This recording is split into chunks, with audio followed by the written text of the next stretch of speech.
Vamos falar de direito e saúde. A descoberta de um câncer é um momento muito doloroso para o paciente e, sem dúvida nenhuma, para toda a família. Mas as chances de cura de muitas dessas doenças aumentaram e muito, porque os tratamentos estão cada vez mais acessíveis, a ciência tem colaborado muito, né? Cada vez descobrem um procedimento novo, graças a Deus. Só que durante o período de tratamento, além de auxílio para curar a doença, os pacientes que são diagnosticados com câncer têm outros benefícios que são assegurados por lei e que muitas vezes eles não sabem. Por isso, esse é o tema da nossa entrevista de hoje com o advogado Jefferson Carlos Ponquiroli. Boa tarde, doutor Jefferson. Boa tarde, Cristina. Como vai? Muito obrigada por estar conosco novamente. Agradeço o convite. As pessoas que são diagnosticadas com câncer, nós falamos aqui, têm alguns direitos, ou seja, quais seriam os mais básicos para quem está em casa e talvez os mais conhecidos, e depois a gente vai entrar naqueles que as pessoas nem sempre têm consciência. Isso, a lei ela é esparsa, né? Não há uma lei específica tratando dessa questão, então são várias leis que trazem, e algumas são trazidas Nos processos. Isso, porque se dá direito para uma determinada doença, para o câncer também vai acabar concedendo. Então, é uma legislação que está esparsa, né? Não há uma legislação única. Entendi. Mas há direitos, então, na fase sintomática ou ali a partir do diagnóstico, né? E há direitos adquiridos, então, depois do tratamento, onde ficou ali uma sequela, uma incapacidade ou uma deficiência no paciente. Talvez o básico e o principal seria o tratamento assegurado pelo SUS. Isso, o tratamento pelo Sistema Único de Saúde ele é garantido, desde a fase do diagnóstico, então os processos são acelerados, né, para que o tratamento inicie o quanto antes. Tem até um período, né? Parece que tem uma determinação aí que não passe de, não sei, 3 meses, alguma coisa. Isso, a lei diz que a partir do momento do diagnóstico tem que iniciar o tratamento até no prazo Remédios também? Tudo custeado pelo SUS.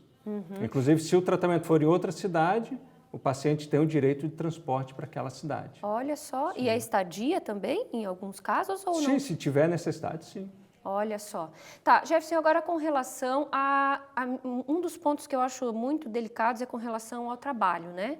A pessoa, ela tem o afastamento como uma doença comum, ela entra como naqueles 15 dias e depois vai para o INSS como qualquer... Sim, esse é o direito, vamos dizer, da fase sintomática ou a partir do diagnóstico.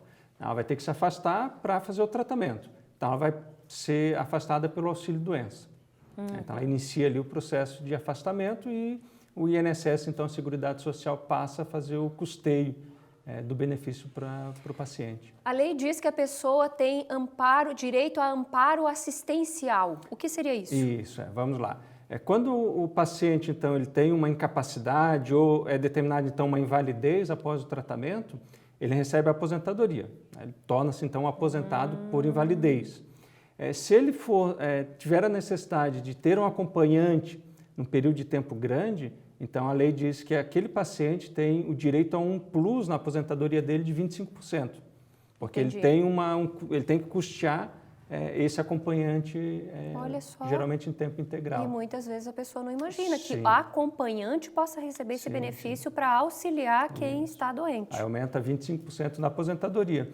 E outra questão dentro do campo da assistência social é o LOAS, né, que é a Lei Orgânica da Assistência Social, que prevê que aquele paciente de câncer acima de 65 anos e que não tenha uma renda familiar, que não tenha contribuído, ou seja, ele não é segurado do INSS, mas que ele tenha ali uma renda familiar inferior a 1/4 do salário mínimo, né, juntando a renda de todos os residentes, não chega a 1/4 do salário mínimo, então o LOAS paga um benefício de um salário mínimo para esse idoso. Olha só, então ele também pode. E tudo isso é só ir até o INSS, não precisa entrar com processo. Não, apresentar, né, todo o laudo do médico. A documentação vai passar por uma perícia, normalmente para avaliação desses laudos, né?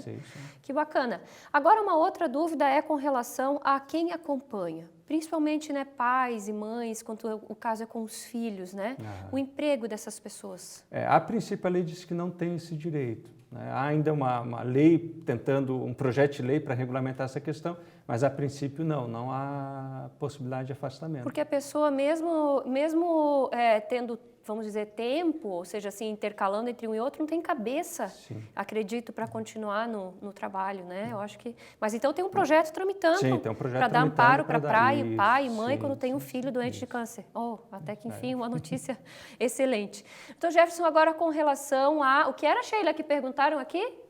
A saque do FGTS e PIS/PASEF. Isso. Tem direito ou não? Isso, esse é aquele direito da fase sintomática, né? Foi diagnosticado com o câncer. Ele passa a ter direito, então, a sacar o FGTS e o PIS. Então, ele apresenta a documentação junto à Caixa Econômica para fazer o saque.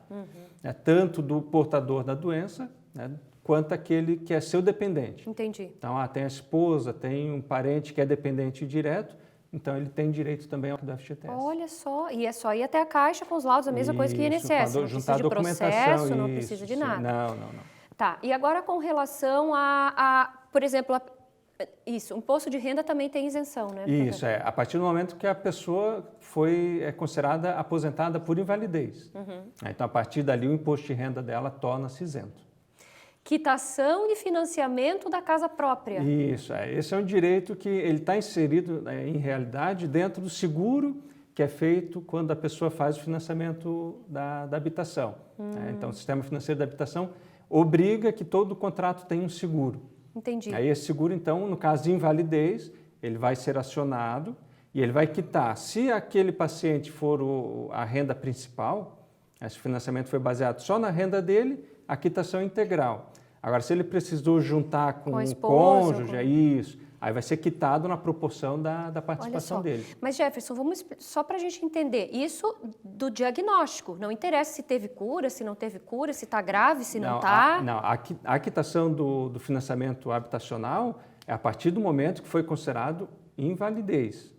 Ele foi considerado inválido, né, em virtude de sequelas do tratamento, Entendi. tudo. Então, ele tem direito a essa quitação. Entendi. E desde que a doença tenha sido diagnosticada depois da assinatura do contrato. Ah, tá. Entendi. Ótimo a gente deixar bem claro essas Isso. coisas, né? Eu quero uma pergunta, é o seguinte, por exemplo, eu descobri que eu tenho câncer e eu fui até uma unidade de saúde, ou seja, está demorando, não estão fazendo os meus exames, o que eu faço? Quem eu procuro? É um advogado? É o fórum? Aonde eu vou? A princípio, como falamos, o Sistema Único de Saúde ele tem que dar início ao tratamento. Né? Ele tem um prazo ali que ele tem que atender. Caso não atenda, ou se recorre então ao Ministério Público, né? Ou então a via judicial através de um advogado de confiança.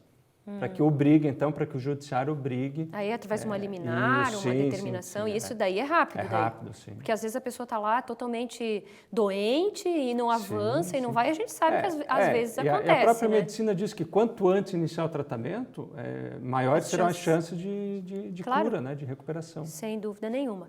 Atendimento fora de domicílio, que é aquilo que a gente comentou na primeira pergunta, que se não tiver aqui, eu vou para outra cidade, eu tenho que ser atendido da mesma forma. Um exemplo, a radioterapia pelo não tem SUS, em Itajaí. né? Isso, pelo SUS.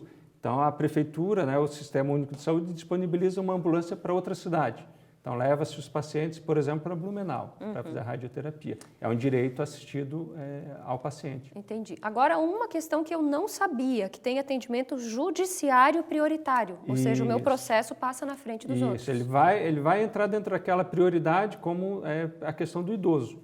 Tem que agilizar porque não se sabe a expectativa de vida da pessoa. Entendi. Então, tem que haver uma decisão judicial célere. Entendi. Que bom, doutor Jefferson, obrigada por esclarecer, né? Claro que é um momento que nada vai suprir a tristeza, o saber de uma doença dessa, né? Apesar de todos os índices que a gente já tem de melhora, mas é bom a pessoa ficar ligada nos direitos, porque tem muitas coisas para facilitar, pelo menos, esse período. E que bom desse projeto aí que está sendo estudado para amparar os pais. Quando a gente tiver uma notícia, não esquece de nos contar para a gente fazer uma entrevista sobre isso, Então, tá bom? Obrigado. Muito obrigada, Obrigado, seja sempre bem-vindo. Obrigado.